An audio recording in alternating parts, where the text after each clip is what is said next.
जय भीम, जय संविधान। साथियों, भाइयों, जैसा कि इस समय एक मुद्दा गरमाया हुआ है ईवीएम का, उसके बारे में ही हम आज फिर पुनः बात करेंगे, क्योंकि ये बहुत ही खतरनाक है हमारे देश, संविधान और विकास के लिए। ईवीएम जो मशीन है भाइयों, मेरे हिसाब से तो वो कोई मशीन नहीं बल्कि चुनाव या वोट लुटवा मशीन है। और कोई भी आदमी अगर ये कहता है कि इसके अंदर जो होने वाली गड़बड़ियां हैं वो स्वतः हो जाती हैं, इसकी कोई ख़राबी की वजह से हो जाती हैं, तो मैं कहता हूँ वो बहुत बड़ा धूर्त है और दुष्ट है। कोई भी गड़बड़ी बिना किए किसी मशीन में नहीं होती है। जिन लोगों ने ये मशीनें बनाई होती हैं या जो कंप्यूटिंग मशीन बनती है, उसके बारे में साइंटिस्टों ने एक बहुत ही पक्की डेफिनेशन दे रखी है। उन्होंने सीधे सीधे कह रखा है कि कोई भी ऐसी मशीन जो डाटा वेस्ट होती है, अगर हम उसको चेक करने के बाद में अगर उसे चलाते हैं तो एक्यूरेट काम करेगी।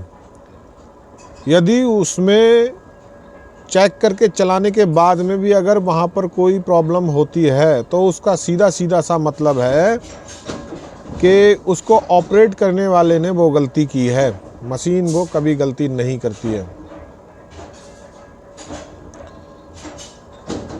इसका सीधा सा मतलब है कि ईवीएम मशीन में जो भी वोट कम होते हैं, ज़्यादा होते हैं या चेंज होते हैं, वो सीधे सी बात है, उसको फिज़िकली किया जाता है। चाहे वो हैकिंग के ज़रिए हो, टेम्परिंग के ज़रिए हो, वायरस के ज़रिए हो, या रियल टाइमिंग मशीन डिवाइस के ज़रिए हो, या प्रोग्रामिंग के ज़रिए हो, किसी भी तरीके से हो, उसको किया जाता है तभी वो होगा, वरना नहीं हो सकता। अभी हाल के ही महाराष्ट्र चुनावों में कई ऐसी जो घटनाएं हैं जो पक्के सबूत हैं कि उनके अंदर फेरबदल किया गया है। एक पूरा गैंग जो है वो उसके ऊपर काम करता है और इस तरह का फेरबदल करता है, मशीनों में छेड़खानी करता है।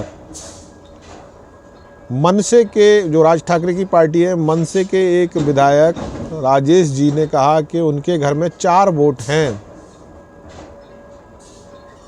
जबकि उनको उनके बूथ पे ही कुल 2 वोट मिले हैं।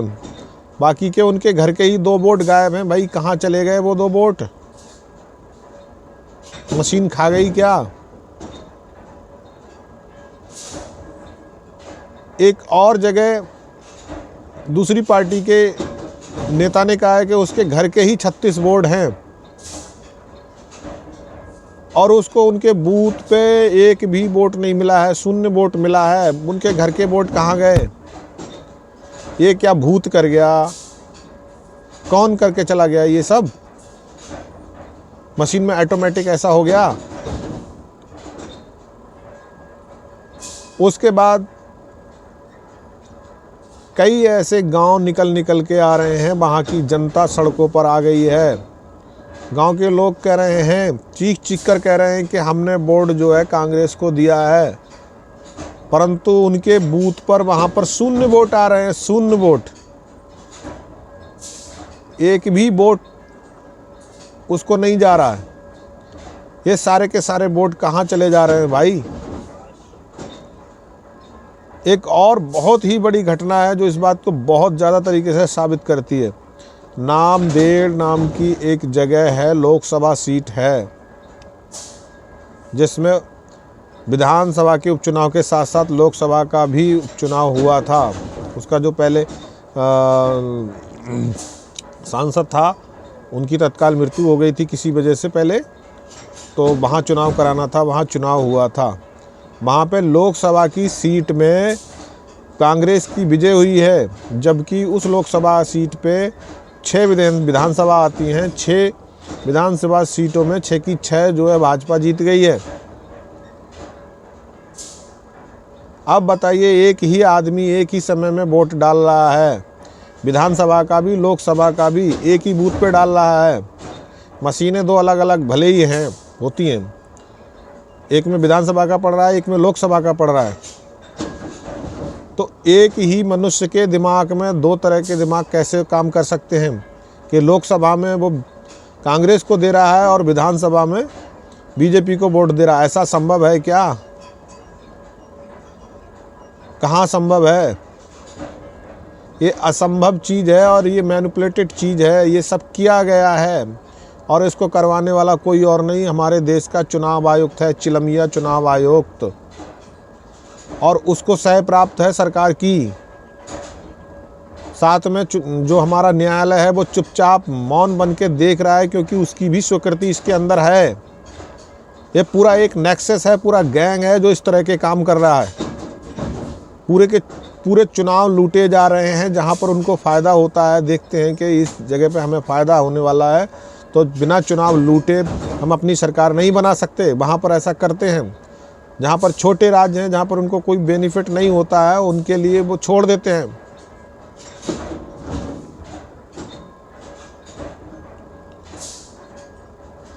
इतना बड़ा कांड हो रहा है हमारे देश की एनआईए क्या कर रही है? क्या उसका सिर्फ इतना ही काम है कि बाहर के लोगों को ही जांच करना, बाहर की घटनाओं की जांच करना? सुप्रीम कोर्ट क्या कर रही है? न्यायालय क्या कर रहे हैं? कहाँ दफन हो गए ये सब? इनकी पावर कहाँ चली गई? सब शून्य हो गए क्या? कोई शून्य नहीं हुआ है भाई। जब किसी भी एक ही जाति या एक ही वर्ग के लोगों को एडमिनिस्ट्रेटर प्रशासनिक पदों पर बिठा दिया जाएगा तो यही होगा। हर जगह यही होता है। गुंडागर्दी होती है, पक्षपात होता है, भेदभाव होता है, लुटाई होती है। इसी तरीके से होता है, होता रहेगा जब तक चुनाव आयोग से लेके न्यायालय और जितनी जो संस्थाएं हैं, जो इन्वेस्टिगेशन वाली संस्थाएं हैं, उनके अंदर बराबर मात्रा में जाति के अनुपात के मात्रा में जब तक सारे अधिकारी नहीं होंगे, वहाँ पर ऐसे ही लूट मची रहेगी। लोकतंत्र की हत्या करते रहेंगे ये लोग। इन लोगों को रोकना होगा। और मैं तो एनआईए छोड़ो, मैं तो भारतीय सेना से कहना चाहता हूँ कि आपका कोई दायित्व नहीं है? क्या आपकी इतनी ही जिम्मेदारी है कि आप विदेशी दुश्मनों से लड़ेंगे, बाहर के बॉर्डर पे ही लड़ेंगे? भाई आपको होना चाहिए, एक और काम होना चाहिए कि जब जब इस देश को लोकतंत्र को हाईजैक किया जाएगा, कोई बिजनेसमैन हाइक करेगा, ज़बरदस्ती अपने चलाएगा, 1.5 अरब की आबादी में एक या 2-4 आदमी जब पूरे सिस्टम को हैक कर लेंगे तो सेना क्या करेगी? सेना क्या मूक दर्शक बन के देखती रहेगी? क्यों नहीं ऐसे लोगों को, पूरे डिपार्टमेंट के जो भ्रष्ट अधिकारी हैं, जो गैंग इस तरह का गैंग चला रहे हैं, उन सबको पकड़ के सेना क्यों नहीं फांसी देती इन लोगों को?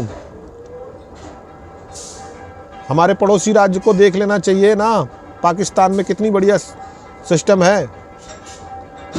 जब जब नेता वहाँ पर हाइपर होते हैं, वहाँ की फौज उनको कंट्रोल करती है। हमारे देश की फौज कंट्रोल क्यों नहीं कर पा रही है? क्यों नहीं करती है? केवल और केवल सिर्फ आप जो है बाहरी दुश्मनों से लड़ने के लिए बैठे रहेंगे, अंदर नहीं देखेंगे कि आपके माँ बाप, आपके बच्चों, जिन्होंने आपको पढ़ाया लिखाया, अपना पेट काट के आपको बॉर्डर पे भेजा है देश की सेवा करने के लिए, तो आप सिर्फ बाहरी दुश्मनों से ही लड़ेंगे? ये नहीं देखेंगे कि आपके जिन माँ बाप ने पेट काट के भेजा है, उन लोगों के साथ क्या हो रहा है, किस हद दर्जे का, दोयम दर्जे का उनके साथ भेदभाव हो रहा है, और आप बड़े आराम से शांति से वहाँ देखते रहेंगे।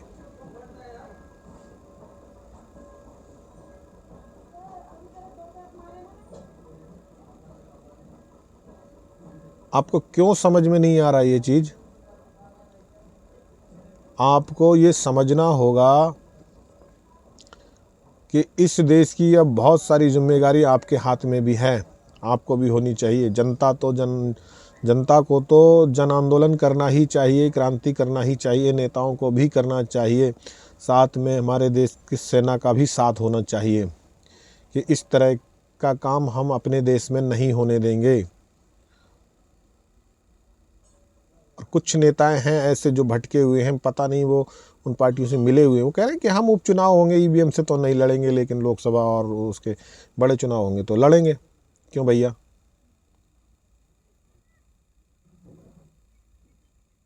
क्यों लड़ोगे? आपने अपनी स्थिति कुत्ते जैसी बना रखी है।